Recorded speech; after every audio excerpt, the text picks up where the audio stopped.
It's time for the Lowell Green Show, originating live on blasttheradio.com. Ask your smart speaker to play Blast the Radio. Live video available on Facebook, YouTube, and Twitch. Email Lowell at blasttheradio.com. The number to call or text is 613-413-2217. And now, telling it like it is, here's Lowell Green. Thank you, John. Thank you. As usual, folks, absolutely anything you would like to discuss. If you think there's a topic that we should be talking about that you would like me to research, let me know. I'm not a mind reader, but I would very much appreciate a phone call, text, email, whatever. However you communicate with people, let us know what you think's important, what should be discussed. That's what we do here. I have to tell you, John, I had great adventure last night. I did something last night I don't think I have done in 60 years. As a matter of fact, I may never have done this before, which is hard to believe. I had a hamburger at a fast food joint. Well, actually from a fast food joint, because as you know, fast food or not, you do not go into those joints anymore. You drive through, right? You haven't had a takeout hamburger in 60 years? No, I haven't. I was thinking, you know what? I don't think I've ever done this before. How is that possible? I don't know. But so let me explain, okay? Uh-huh. Debbie and I and my sister-in-law who lives with us, Mary Helen. Mary Helen and Debbie had their vaccine last night in Kempville at 6 p.m. So we drive out to Kempville in plenty of time. They get their shot. So we're driving home, and, you know, it's now 6:45. We haven't had any dinner, and all of a sudden, Mary Helen speaks up from the back seat and says, I have a craving for an A&W teen burger. I said, what? Yeah, she said, I don't know why, but I have a craving for a teen burger. I said, what the hell's a teen burger? So she explains that it's a patty and bacon, and I goes through the whole, said, you know what? That doesn't sound, and at this point, I see a famous A&W restaurant in Kempville, just at the edge of Kempville.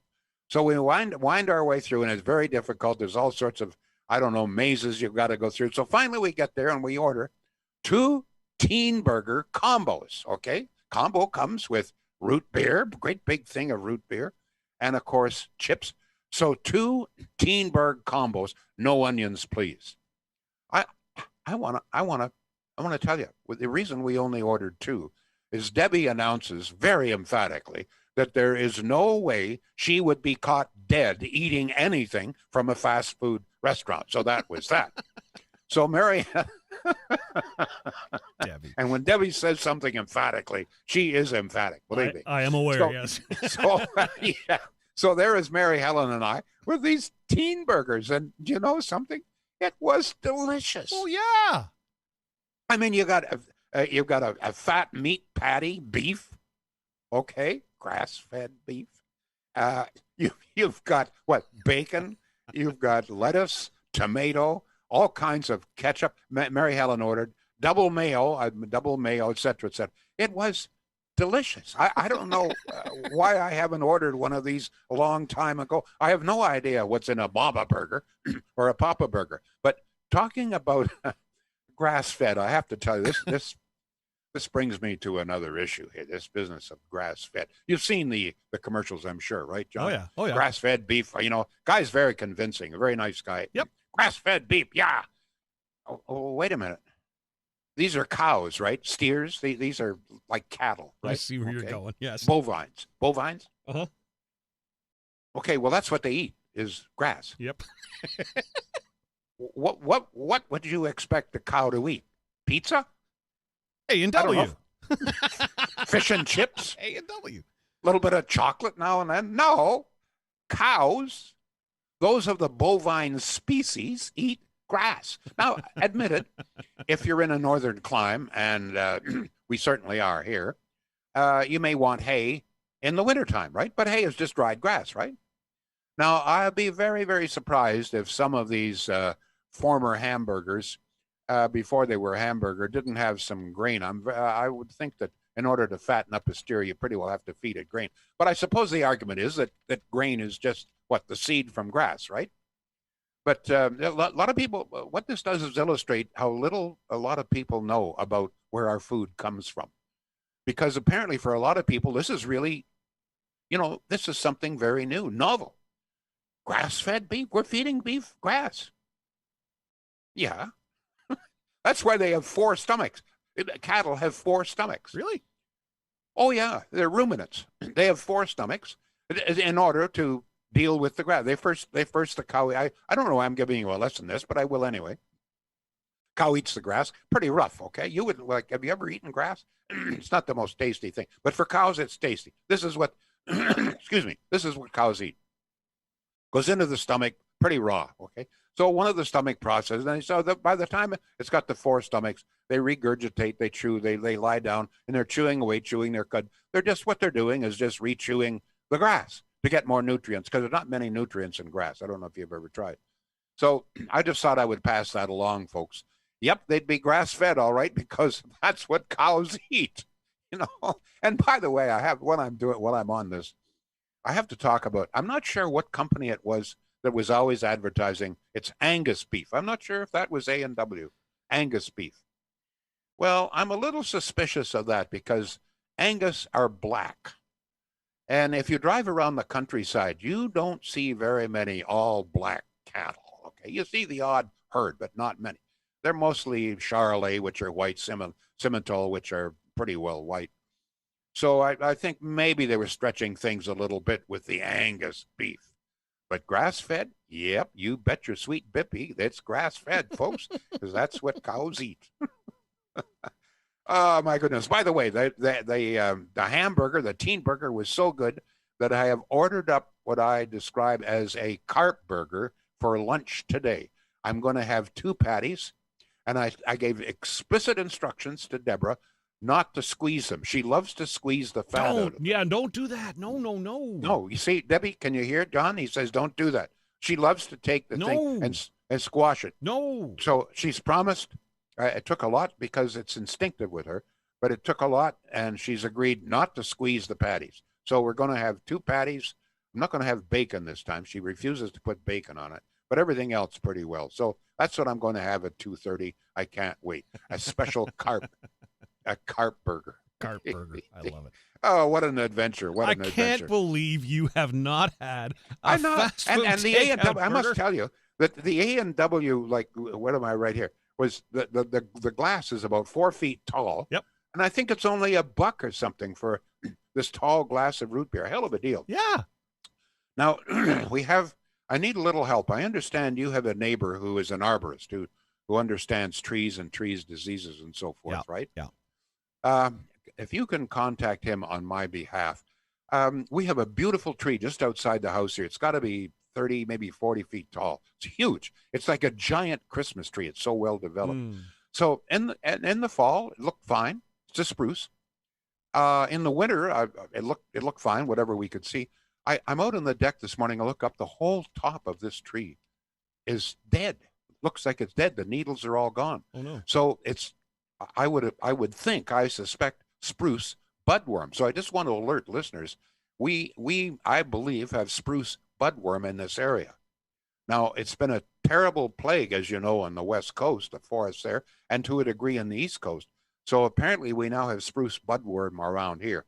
I guess the good news is apparently that it takes about 4 years of them stripping the tree like this before it dies. So hopefully we can save the tree. So if you can get your buddy, all right, check them out and see. It's from the top down, which is what spruce budworms do. Spruce budworm, that's what it's called? Spruce budworm. All right, it's a terrible, terrible plague. It's destroyed entire forests on the West Coast. By the way, I have another question concerning Kempville. Now, Deborah noticed this because she's the one who puts gas in the car. Well, it's her car. We're driving through Kempville last night, and she said, "My God, look at that! Gas, $1.12.90 or something like $1.12 a liter." She said, "I paid $1.25 yesterday in Ottawa. Yeah. How come it's so much cheaper in Kempville?" And I'm just wondering if it's, in celebration of the fact that our great friend Randy Hillier is going to have a support the mask party tonight in Kempville. He's taken over an entire restaurant. I was hoping you'd address this. Which would be illegal, of course, but Randy seems to be able to do anything. So Randy apparently is going to be there in Kempville tonight, supporting doing all of the right things. Save lives, says Randy Hillier. Wear your mask. In fact, Randy advises it to... Hey, what? Burn the mask. That's the theme tonight. Burn it. Yeah, but I mean, it's so ridiculous that I said, no, Randy can't be... nobody is that stupid that would say burn your mask. Come on. Well, it's in the flyer. It's in the flyer. No, not in the midst. Rand, nobody would do this. I mean, nobody is that stupid. Okay, to burn the mask in the middle of the worst disaster that this country has seen since the Second World War. That's tantamount to telling, during the Second World War, telling all of the soldiers, you know what, you really don't need your gun, just throw it out. Yeah. Just take your rifles and your machine guns and your grenade launchers and just put them in a giant heap and we'll light fire to them. Okay, we really don't need these guns. If we just address our enemies, the Nazis out there, and say, boys, it's time this ended, they'll stop. They'll stop. And so will the pan. Anyway, I was just wondering if prices are so much lower in Kempville in celebration of Randy's arrival. Oh my God. All right.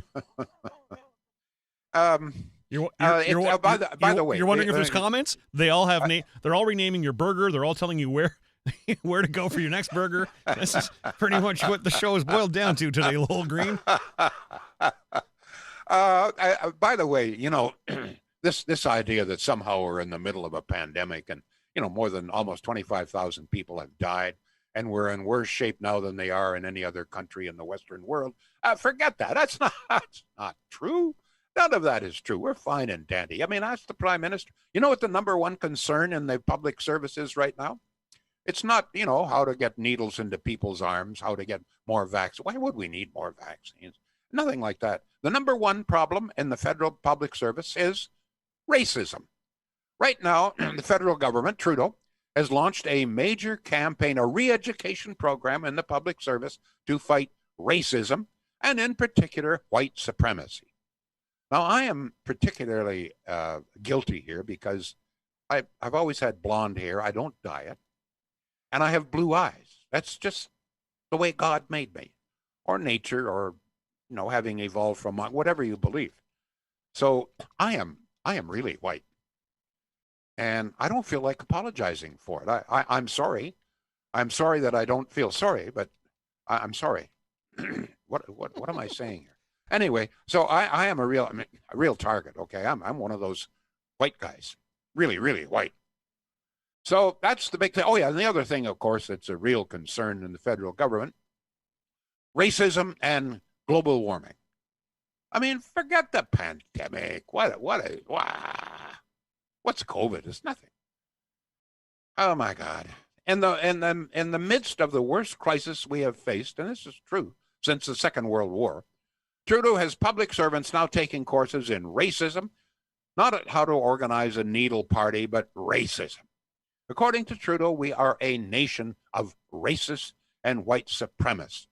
And it started with our first prime minister, that would be Sir John A. Macdonald, who not only was white, he was a conservative, for God's sake. Okay, gotta go. And I mean, you know what? Like, if there is a slight pandemic problem here, it's not my fault, says Trudeau. What the hell are you talking about? It's Harper's fault. It's Mulroney's fault. It's, I don't know, it's we's fault. It's Sir John A.'s fault. If there's a problem here, it's not my fault, says Trudeau. And as a matter of fact, now, John, you have a little bit of information here. Yesterday, the Center for Disease Control issued a warning to everybody around the world: do not travel to Canada. Mm-hmm. Do not travel to Canada, even if you've had both vaccines. But if you must travel, be sure that you've had both vaccines. Be sure that you wear your mask, et cetera, et cetera. In other words, this country of ours is a damn scary place right now, the most dangerous place in the Western world. You have some additional information here. So this was brought to my attention moments ago, actually just before we came on the air, and it is legit. It is on the U.S.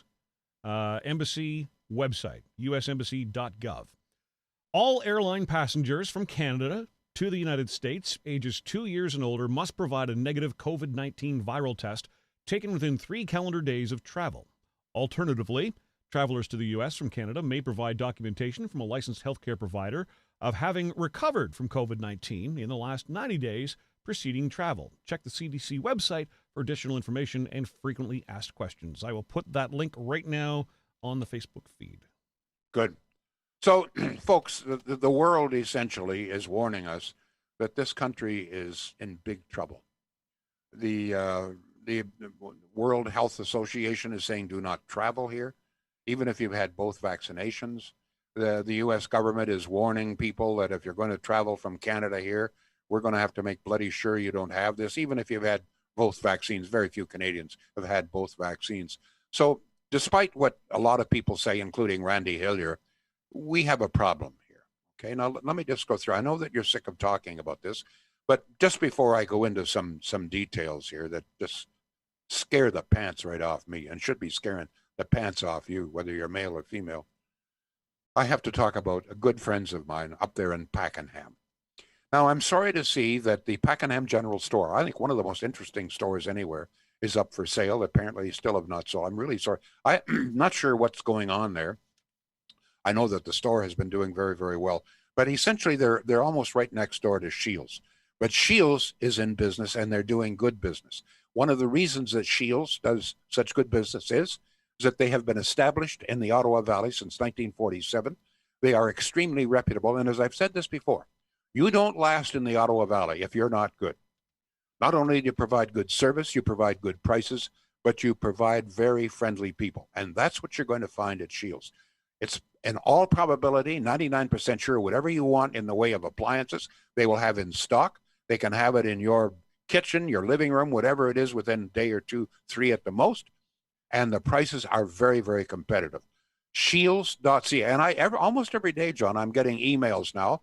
And in fact, there was one yesterday on Facebook from someone who had just bought a fridge and was just raving about the fact that they got it within, I think, 2 days. Yep. And the service was wonderful. Once again, all sorts of plaudits for the drivers. I don't know what's going on with the drivers at Shields, but people love them. Give them a try. Shields.ca. Now, I have to give you some bad, and folks, I have a responsibility here. We have a reasonably large audience. Some people actually believe what I say, but the information I'm going to give you is available to everyone if you dig for it.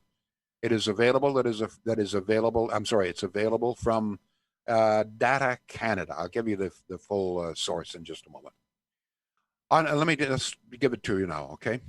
On January 1st of this year, Canada's rate of new infections was 168 per million population. Keep that number in mind. So on January 1st, we were experiencing 168 new cases per million population.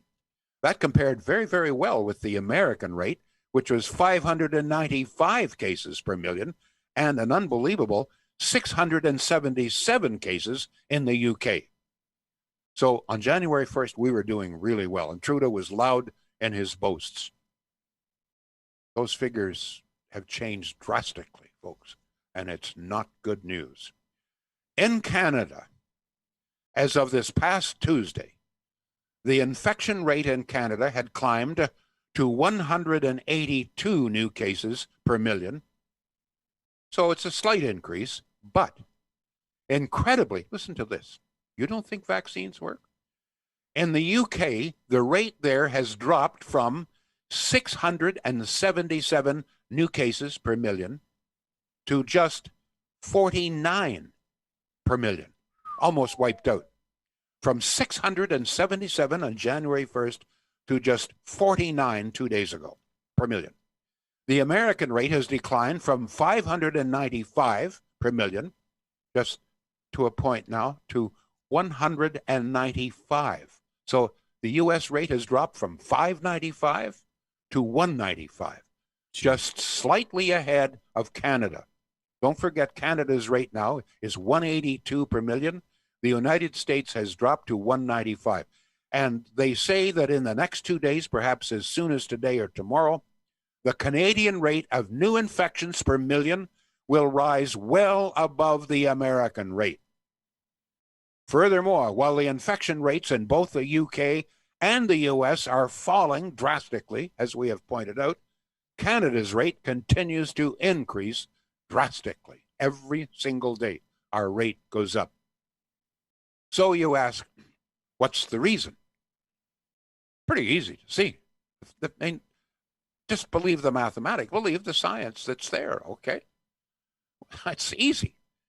In Canada, fewer than 16% of our population have received even one vaccine shot. In the US, that figure is now almost 33%. In the UK, the vaccination rate is nearly 50%. In fact, in the UK, essentially everybody over the age of 50 has now been fully vaccinated. Fully, both these doses. Here in Canada, less than 2% of us have had both doses. It's expected, listen to this, folks. You don't think vaccines work? You don't think that that's the answer? You don't think so, eh? Then explain to me why the UK on Monday will reach what they say is herd immunity. Essentially, COVID in the UK as of Monday will be virtually wiped out. Why? Because they rushed vaccines, they manufacture them there, and they are pumping them into arms at a record rate. In the United States, the infection rate is dropping drastically from almost 600 to slightly less than 200. Folks, the lockdown, I agree. On this, I agree with Randy Hillier. Lockdowns are not the answer. Masks certainly are a requirement. There's no question about that. They've helped us. And the only thing we've got now without vaccines. But the answer is very clear. Mass vaccination. Israel has virtually wiped out COVID. Over 100% of its population is now one vaccine, about 70% in Israel, two vaccines. Very few cases left. The only cases left pretty well in Israel are young people who refuse to get vaccinated. Stupid, right? Stupid. So there's the facts, folks.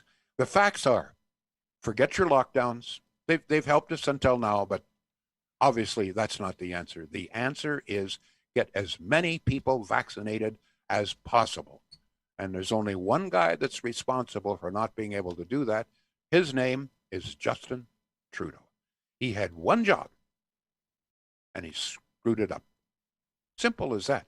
I know that there are some people who are liberals out there, and you don't want to listen to this. But you explain to me what happened. Is it not Trudeau's responsibility to get vaccines to this country? Do we have enough vaccines? Is that one of the reasons why we have so many deaths? Is that one of the reasons our infection rate is escalating while other countries are declining? Whose responsibility was it? Justin Trudeau, Prime Minister of Canada. John, we got to get a word in here for the my other sponsor, Centennial Glass. God bless them. Here, once again, we're dealing with a local company. By the way, just before I get into talking about Centennial, my wife had to go to the Queensway Carlton this morning, and it's for 7 o'clock. She tells me, John, you're going to have to explain this to me. The traffic at 7 o'clock in the morning on the Queensway from Canada in was bumper to bumper. Where the hell is everybody going? I mean, we're all supposed to stay at home. A&W, Lowell. They have a great breakfast.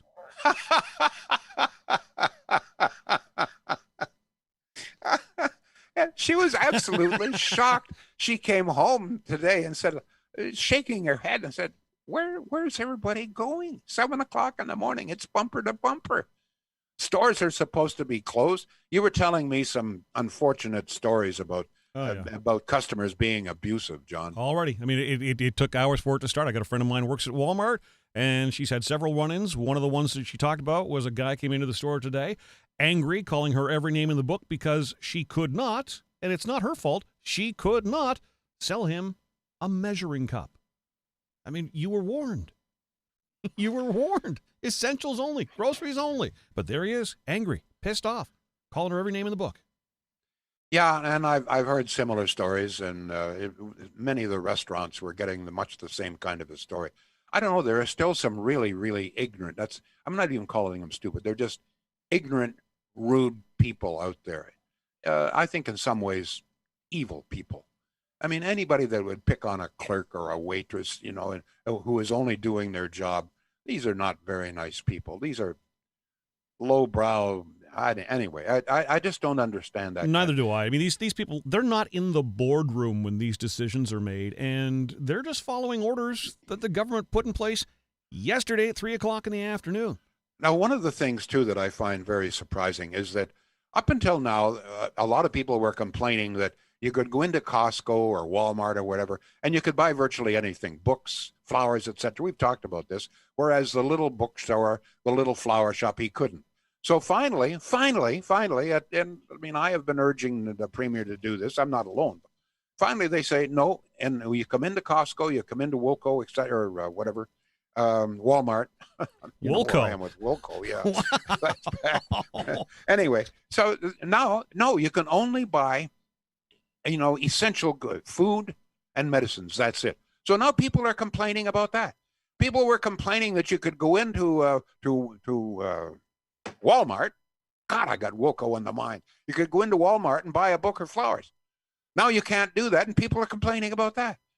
Folks, we're in the midst of a terrible pandemic. People are still dying. Other countries are coming out of this. We're getting worse and worse. For God's sake, understand what's happening here. Don't burn your mask. I mean, distance yourself until we get 2 shots in our arms, folks. You better keep the mask. And anybody that shows up tonight at a restaurant in Kempville to burn your mask, you people should be hung, strung, put in bed, and the skin of your stupid arses pulled over your stupid heads. Chrissy is on the phone. Yes, go ahead, Chrissy. Hi, Lowell. How are Yes, you? go ahead, please.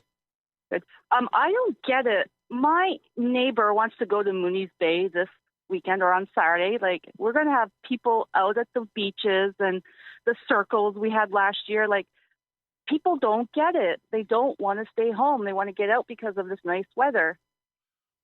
Yeah, that's understandable. But I mean, if you are going to go out, just be very, very careful. If you stay 6 feet away from other people, you wear your mask. You're not going to be spreading the disease. The disease spreads if you get too close to other people. That's how it spreads. It spreads from one person to the other. It can't spread if you're 6 feet apart. If you got a mask on, it's as simple as that. It's not rocket science. Just keep your distance from other people, and you'll be fine, and you won't spread a disease to other people. That's all. That's People true. can't seem to get that. Yep. No, but it's frustrating. It is frustrating. Thank you for the call, Chrissy. Thank you. Thank you. I do have to get a word in here for Centennial Glass. We're talking about local businesses here that continue to do very well. Thank God that there's still going to be some survive, because a lot of local businesses aren't, folks. The big, I keep saying this, that the big box stores, they're going to survive. In fact, some of them are thriving. The little local business stores, they're going to have a tough time. Centennial Glass continues to do very well because they do their job well. The prices are very, very competitive. They understand the market. They understand what price they've got to charge, and they're able to do it. Not only that, but they've got top-notch people. Centennial Glass, don't forget, not only in Industrial Avenue, whether it's mirrors, windows, doors, whatever, major job, small job, repairs, even screen repairs. Let Centennial Glass, let them do the work, folks. They're local. They've been here since 1967. Good people, professional, very, very fair prices. John, we've got some more emails coming in. Yeah, a lot of comments actually of people experiencing other run-ins similar to that today too, and the abuse that they're putting up with. So let's just hope that stops. Everybody take a deep breath. And I know we're running out of time, Lowell, and we've had some jokes and a lot of conversations about burgers and where you should get your next one, etc. And I know Debbie's making one for you. Yes. So let me just go to what I think is probably the best comment of the day. This comes via email. Lowell, another great show. This is referring to yesterday. Ford and all conservative politicians should be starting all interviews by chastising Trudeau for his incompetent vaccine procurement. Perhaps Pierre can demand that Trudeau resign. As for line 5, I believe that Michigan cannot do anything as we have an international treaty, but conservatives need to let voters know that they will force the construction of Energy East. They will have to deploy the Army to get this done. How many seats will they lose anyway in Quebec and the Maritimes? Ford needs to get on board, bashing the Liberals every day. Their vaccine failure is the cause of the lockdowns. Conservatives need to win Ontario big time. Liberals plan to tax primary residences, increase the GST to 7%, and discontinue the carbon tax rebate. We've had enough. Bring on the big guns, says Bill North. Thank you, Bill. Just one point concerning Line 5. Actually, the governor of Michigan does have the legal right. I'm not sure of all of the legal technicalities here, but special permits were issued, which can be withdrawn at any time by the governor. So despite what international law may say, my understanding is, and I think this has been verified, my understanding is that the governor of Michigan has the legal right to pull those special permits, and to this moment maintains that she's going to do just that. God help us all, folks, because nobody else seems interested. Thank you. We'll be back. Lowell Green, live on blasttheradio.com. Show info and links at blasttheradio.com/Lowell Green. Can't join us live? Subscribe to the Lowell Green podcast. Available on Apple, Google, Spotify, and more.